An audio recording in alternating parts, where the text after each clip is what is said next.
In the history of South Africa, the reality of white aristocracy existed. This was a very major source of conflict that took racial dimension. This was based on the establishment and maintenance in South Africa of an aristocracy in which all whites, irrespective of origin, religion, or accomplishment, were entitled to share fully, and from which non-whites, irrespective of accomplishment or qualification, were virtually excluded. Please, if you're watching us for the very first time, subscribe to our channel and click on the notification icon so that anytime we drop a new content, you'll be one of the earliest persons to be notified. We will appreciate your contributions and your comments, and also we will appreciate if you share our content. This reality of aristocracy evolved in the early decades based on white settlement in the middle of the 17th century. The first move of white settlement in South Africa can be attributed to the Dutch East India Company. The setting up of the unfortunate white aristocratic system cannot be said to be the creation of the Dutch East India Company. It was mainly the creation of the white settlers themselves.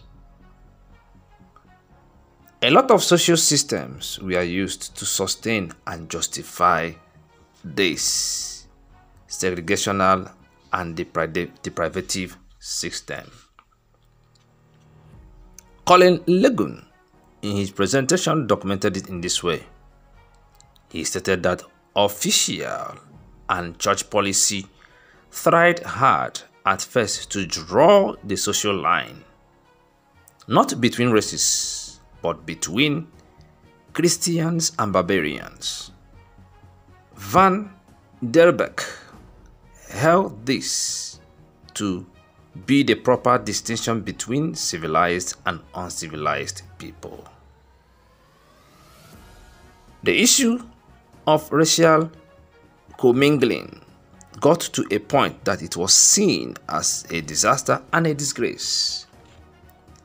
Intimacy between whites and non-whites was denounced as a disgrace to the whites. In 1685, intermarriage was forbidden officially between whites and free slave women. Early settlers, though, were prepared at first to worship with non-whites, they were not as well prepared to work with them. This led to the erection of a caste system based on labor and social integration. This as well led to the unfortunate establishment of a society of masters and servants. In this case, it was of black servants and white masters, and as well of superior and inferior orientations. This created the system of people of inherent privileges and those of inherent duties. These segregative settlers described themselves as humans and Christians, while they described the Kafirs and the Hottentots, that were mainly Africans, as heathens, and this made them to see themselves as privileged people. Some level of twists was witnessed in 1836, when this master-servant society appeared to have been threatened in the Cape by the British overlord. The entrance of the British and the move of the British to establish their influence threatened the Dutch settlers who had established their influence and also the concept of white aristocracy. This threat led to the Dutch settlers moving inwards in what is described in South African history as the Great Trek. This movement led to the establishment of some Dutch republics like the Orange Free State and also the Transvaal and others. One of the major realities of this was the maintenance of the master-servant relationship and to sustain the Boer Republic or the Boer tradition as well. So the movement of this Boer led to the establishment of some Dutch republics, and in that area as well, the master-servant relationship was sustained. Colin Legun documented it in this way. He stated that both the Boer republics wrote into their constitutions that citizens should consist of all white citizens. All masters, all farmers, and all gentlemen, as written by Reverend D. van der Horst of the Transvaal Republic in 1858. The coming of the people of French and British origin did not change anything. It still worked towards the sustenance of the white aristocracy system. These new settlers sustained this aristocracy system. Colin Legun explained it further in this way. He stated that although the white aristocracy was founded by the Afrikaners, it was accepted and defended by the successive waves of immigrants into the Cape, by the French Huguenots who merged with the Dutch settlers at the end of the 17th century,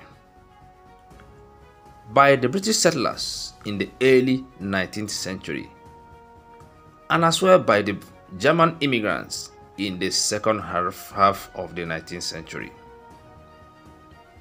Whatever the bitter quarrels that divided them, once the tribes rose on the frontiers, the whites drew lager together.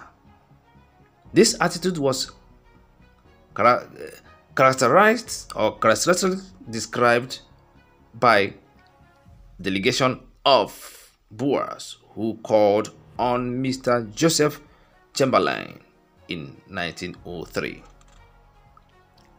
In their presentation, they described that it is necessary to make it plain to the natives that the war, which is required to add the South African War, altered the relationship between the two white races, but not between the white and colored population of the country.